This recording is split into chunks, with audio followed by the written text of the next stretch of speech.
Hey, folks, I'm back. Deke here on the 1002nd podcast with my good pal, Jeff Steven. And I'm going to take him down Metal Avenue with a bit of Iron Maiden's classic song, Caught Somewhere in Time. Hi, I'm Jeff Steven, and you're listening to the 1002nd Album Podcast. This season, we'll be talking about must-hear songs as I continue to ask people that are important to me all about the music that's important to them. Enjoy!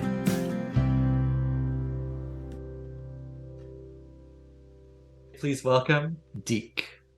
Hey, Jeff, it's great to be back on your show once again. And today's song of choice, Deke, is by the one, the only Iron Maiden, Caught Somewhere in Time. And can you tell me a little bit about your Iron Maiden introduction, sort of the where and the when you got into the band? Sure. Now we got to go back, speaking of time, into way back in time to the summer of 1981. Have a good pal here in town, my buddy Muck, and we used to go out, hit the record stores every Saturday. We were probably 14 at the time. And the summer of 81, as I had mentioned, was pretty big as we had a discovery point of we went into our local Record on Wheels and we each had money to buy one record each from our allowance. On a rack at Record on Wheels were two records that stood out: Def Leppard On Through the Night and Iron Maiden Killers. And me and Muck, we looked at those album covers, we flipped them back over, and both of the back covers had live shots of the band.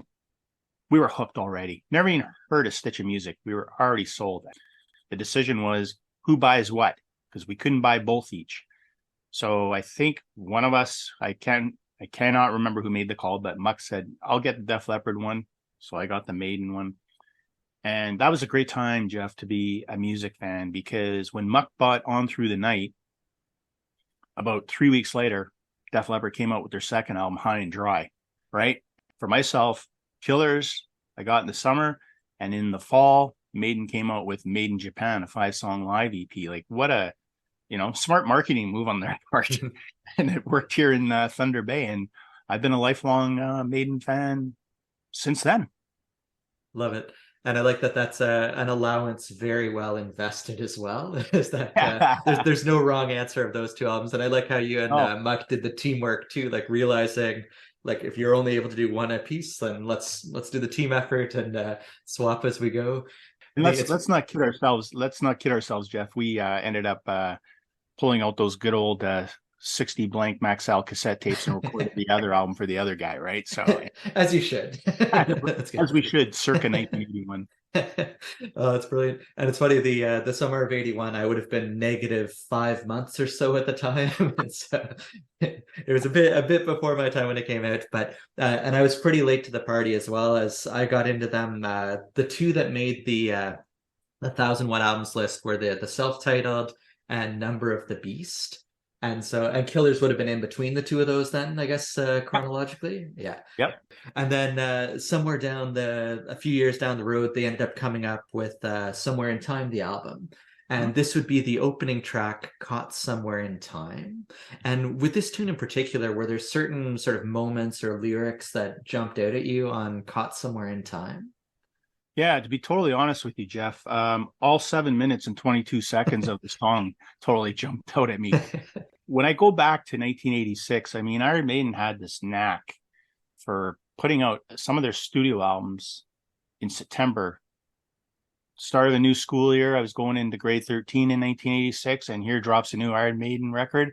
And that means Deke's not getting any homework done for the next week, because my homework is studying those album covers, the lyrics, the back cover, and everything in between. Because, with any Iron Maiden album cover, there's very good detail, or a ton of detail. And Somewhere in Time, I believe it took the artist Derek Riggs about 4 months to do it, because he put so many of past Iron Maiden's history up to that point in that cover. So every time I looked at it, I saw something different. I saw something like futuristic, but it was going back in time. So he would have a little hotel on 22 Acacia Avenue, right? He had the Ruskin Arms where they played as a band starting out. Like, there was just so much stuff on there. I think there's like something like over 100 different little details about their history. So that for me was my history, not school history, Maiden history. The That was essential great. subjects, yeah. And then I came back to reality Yeah. once I saw my school marks. Yeah. And it's funny the like even though I definitely have only scratched the surface of their catalog, it's a Mhm. good feeling when you're in on some of those details. Like I was when I saw the street sign for Acacia Avenue, it's like, 22 Acacia. So Oh, that's it was great. nice. Yeah. But that was one out of the potentially 100 of Easter eggs on there, which is pretty Totally. neat. What I thought was great about the track as well is that again it's always nice to be grayed out at the gate on an album, and Mhm. when that when the first song on the album kicks off with that harmonized lead, I thought, okay, you've got my attention right off the bat. Yeah, and that's the thing. That's where Steve Harris, the bassist, main songwriter, is brilliant at doing. Maiden have always had great songs that charge their albums off. I mean, you look at the two that you mentioned, the debut and Killers. The debut had Prowler that opened it, or sorry, and the other pick you had, Number of the Beast, opened with Invaders. I mean, if you're not committed within the first minute, I mean, get the beep out because I mean, you know what you're getting with them, right? There's no fooling about with them. And Caught Somewhere in Time is no different. I mean, they were changing up their sound on this record. And another album that came out earlier that year with another metal band that shifted their sound was Judas Priest with Turbo. I mean, they went big with the guitar synths. And then, 5, 6 months later, out comes Iron Maiden. They're into the guitar synths and the bass synths. And it really sounded good. I mean, the Somewhere in Time album for me is always underrated, yet it sold one of their best selling records, but it was so well received in my household. And everybody that was within earshot of me would hear me babbling in crazy about it. But I just love, how the song takes time to build, and about a minute in, here comes the air raid siren, Bruce Dickinson, right? Like he's leading the charge. And with that guy, you know what you're getting with him vocally. I mean, he still sounds really good in 2023 as he did in 86. And that's something to say about the guy. Still does not use a teleprompter live as well. So no cheating with that guy. And I'm glad you mentioned that consistency too, because there's the line he has that time is always on my side, and it seems like from everything I've heard about Iron Maiden, they do have that remarkable consistency. That again, was this the sixth album I think in the catalog, and Yeah, like I believe so. yeah, Yeah. and within 6 years or so too, so they're beyond prolific, but there's no dips in the quality either. You know how I knew that real quick was their next album was Seventh Son. Oh, This was nice. their seventh. So you trying to some kind of trickery there, Jeff? Yeah. Like, And you passed the teacher test. mode now. But yeah, that's the thing. I mean, and a guy like Steve Harris, I mean, another band I discovered going back to 81 as well was Van Halen. So I almost had the best of two worlds. I mean, same thing with Van Halen. I earlier that year, probably was January 81, I bought Women and Children first. And then 4 months later, out comes Fair Warning. Like, what a great time to be a music fan back then. These records just were falling into my lap. And it's like, okay, who do I like better? And for me, it was the best of both worlds. Like with Van Halen, you hear a song like Hot for Teacher, you know what you're getting, right? Whereas Steve Harris writes Somewhere in Time or Caught Somewhere in Time, you have to think about where he's coming from. And I mean, now this day and age with the internet and Google, you can say, hey, what is the meaning of da da da da? And I did do that for this. And, some people are saying Doctor Who episode that he was influenced by, other people saying making a deal with the devil about time traveling. And if I go back to 1986, I tend to believe that Harris was cleverly writing about making a deal, selling your soul to the devil to travel in time, especially with when he throws out the lines, be devil may care, fulfill your dreams, like right before the chorus. And then he says, don't be afraid. You're safe with me, safe as any soul can be. Honestly, just let yourself go. And I'm thinking, okay. And then, they go into the solos and da da da da. And then the real clincher for me is in the last verse where he says, like a wolf in sheep's clothing. You try to hide your deepest sins of all the things you've done wrong. And I know where you belong, which is hell. Right. So that's how I hear it. So, I mean, somebody Yeah. else could say, whoa, what's this guy talking about? But back in 86, there was no internet. No. There was no Google. So if they were talking about their new record, yeah, this is our new record, but they weren't going to, Steve Harris was not going to sit there and explain every single song. And if he did, I totally missed that article. Yeah. But, they made you think about where they were coming from. Right. And, Steve Harris been down the road with, the Number of the Beast record, 666, the Number of the Beast. You know what you're getting with that. Whereas Caught Somewhere in Time, he's a little more clever. He's just not saying devil this, devil that, da, da, da, da, da, da, da. Like, he's making you as me as a listener, as at the time I was 18 going on 19, I'm thinking about this stuff. Yeah. And I think about all his lyrics, even to this day, when they put out their last record, Senjutsu, a couple of years ago, there's a song that he wrote on it, which is actually the last song on the album, called Hell on Earth. And I almost went with that one for this show. It's that good. And I thought, oh man, I don't know if I can deep dive into this whole 12-minute track right now with Jeff. I'll have to take Zoom into overtime. Yeah. But but I thought I would stick with the 80s Maiden. And that just shows you the level of Steve Harris's consistency in writing. It has always stayed level. And I think that's the thing I really appreciate about how he has always composed his songs. He makes you as a listener think about what he's saying lyrically. He's just not saying, hey, this song's about the devil and there's a devil repeated 20 times in the chorus. Been there, done it. He did it once, we're moving on. So that's why I really, really like this song. For sure.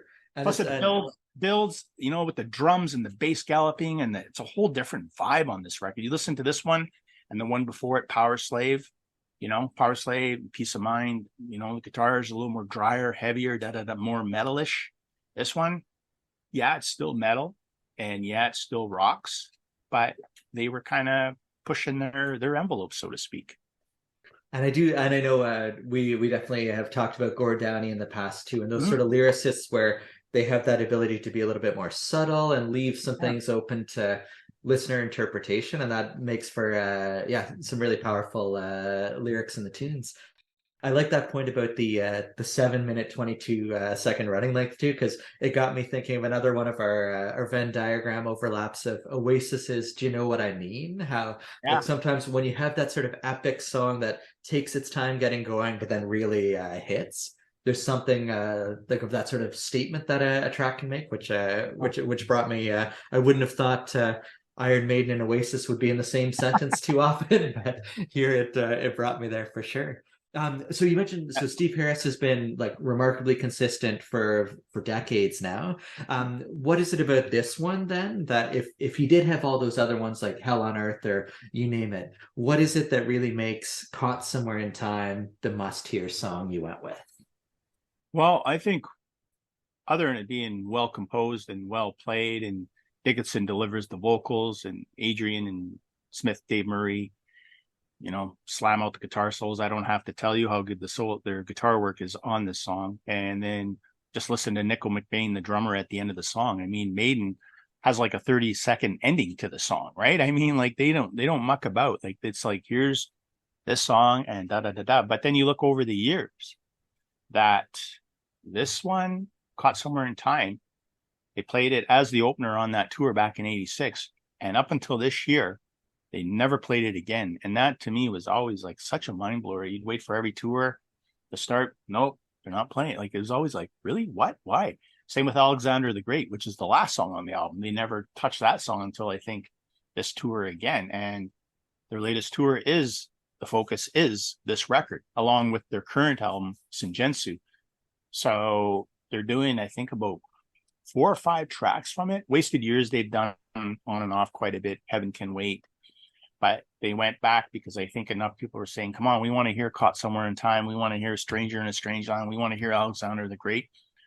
And I think a big part of it was Maiden, as you know, they did the Live After Death album in 85, and it was very well documented. They did the vinyl, the cassette, the VHS of the Long Beach shows. It was all out there.